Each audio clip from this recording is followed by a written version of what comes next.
Silence does not mean shutting your mouth silence. What is being referred to as silence or nishabd? One cannot do this. One can become this. See if you can articulate the same things that you're saying with half the number of words. Suddenly you will become extremely conscious of everything.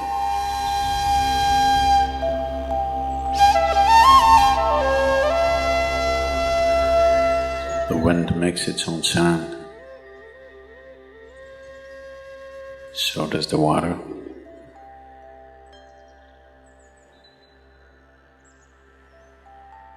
So does the earth. In fact, so does the sky. All the celestial objects are making their own sounds. There are sounds of pain, sounds of pleasure, sounds of misery, sounds of joy. For everything there is a sound. With human life, it's very true. Sounds of life, and there are sounds of death, and there are even sounds of silence.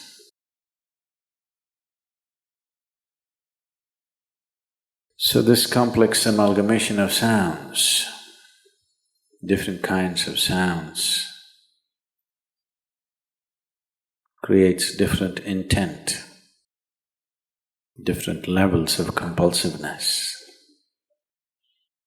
different levels of bondage,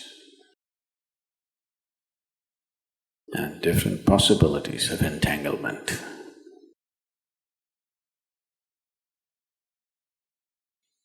In all this, why one chooses to become silent? Silence is not a way of denying yourself life. It is not even about denying yourself articulation. Silence is about moving from compulsiveness to consciousness. All sounds represent different forms and different dimensions of compulsiveness. When one chooses to become conscious, not be entangled in the compulsive nature of the existence, he naturally chooses to become silent. Silence does not mean shutting your mouth silence, plugging your ears silence.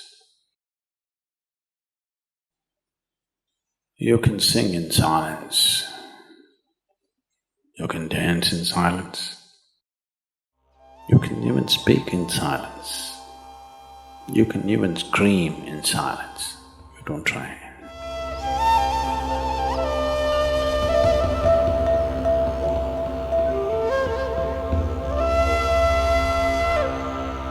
That does not mean when everybody is silent you scream. That is not screaming in silence.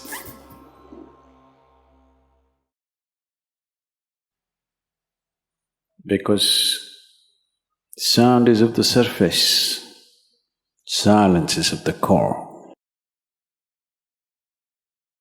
It is only the surface which makes the sound. See, now the water is hitting the surface and making the sound. Deep down, there is no sound. That is so with life. On the surface, it is a very complex mesh of sounds, a maze of sounds happening. But at the core, there is no sound. There is no word for no sound in English language. We call it nishabd. That means absence of sound, a total absence of sound. Absence of sound means absence of reverberation. Absence of reverberation means absence of life. Absence of life means absence of creation. Absence of creation means absence of the Creator too. So a space which is beyond creation and Creator, a dimension which is beyond life and death, that is what is being referred to as silence or nishabd.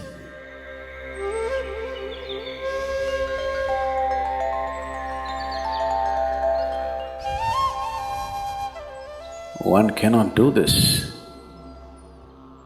One can become this.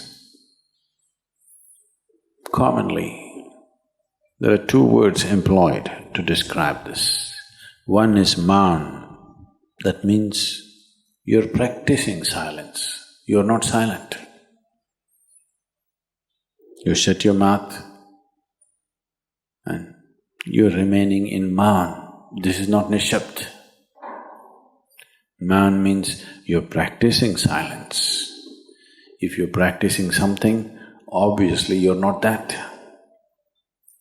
Are you life or are you practicing life? I'm asking you. Are you life or are you practicing life? Practicing life? No, your life. Maybe not very well practiced, but your life. Similarly, there is a difference between practicing silence and becoming silence. Practicing silence starts as a certain restriction,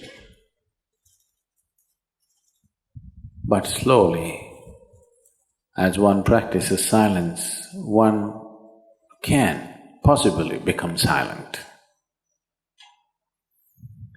One can become silent in intense activity,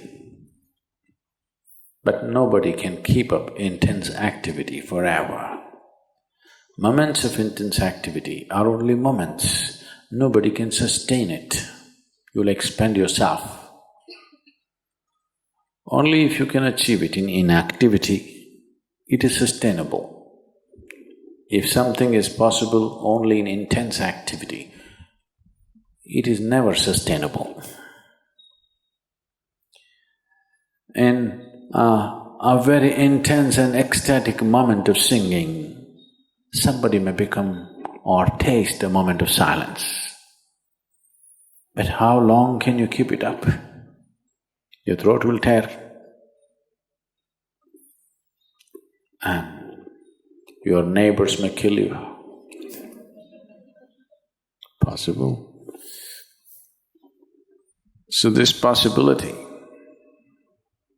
of coming to silence or becoming silent also means to become still, to become utterly still. Stillness can be achieved in so many ways. If you watch a snake, he's still. If you watch a tiger which is on a hunt, absolutely still, charged but still. These are all different dimensions of stillness practiced for survival. If a snake moves too often, he'll get killed. If a tiger does not know how to be still, he'll never get his food. These are all acts of survival. A human being, for survival, he has to be active. Only when his vision falls upon something which is beyond survival, then he will think of stillness. Then he will understand as he observes himself, as he notices the complexity of one's compulsions. He understands the only way to solve it is to become still. to train this body, to train this mind, to become still.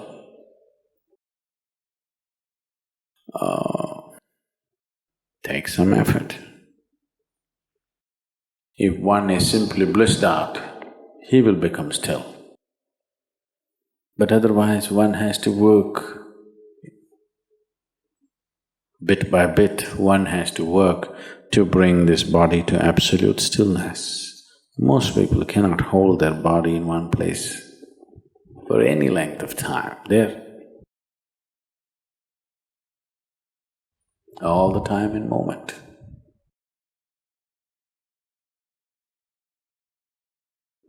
As it is said, a man is ill only because he does not know how to be still. Because in stillness, you are in touch with a dimension way beyond creation. Once one is in touch with that, there is no such thing as illness. If I sit here and the body rots and falls down, still there is no illness, it's just there. Because in fact, when one becomes utterly still, he may not be able to hold on to the body unless he learns the tricks, the mechanism of the body. So why should I become still? Will I lose my body? Anyway, you will lose your body.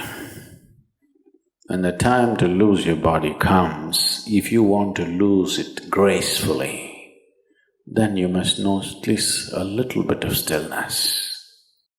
If you want to put your body down like you can put this piece of cloth down, with the same ease, with the same gracefulness, then you need to have some stillness in you.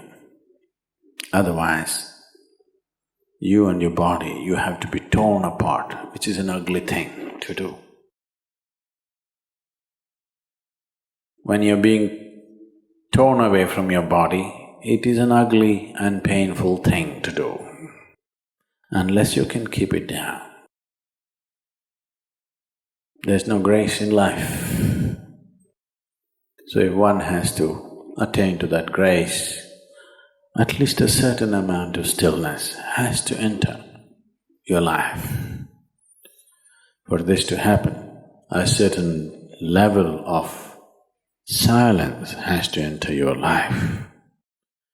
If right now, if it is not coming, at least practicing a little bit of Maum. In an hour, if you're speaking 1,573 words right now, how many more? How many words do you spit out in a minute? 1,573, you're actually doing that many? I thought that's impossible. Okay, I believe you. So whatever number you're doing, see if you can articulate the same things that you're saying with half the number of words. Suddenly you will become extremely conscious of everything. Right now, our oral diarrhea is happening. If you're doing 1573, it's diarrhea, okay. Now, if you have to hold back half the words and still say the same things, now you have to be very conscious, otherwise you cannot say it. Just try this and see. Tomorrow, one day. In an hour, normally what number of words you utter, make it half. Don't curtail your activity, still say the same things. But with half the words, how wonderful the whole world will feel, you know.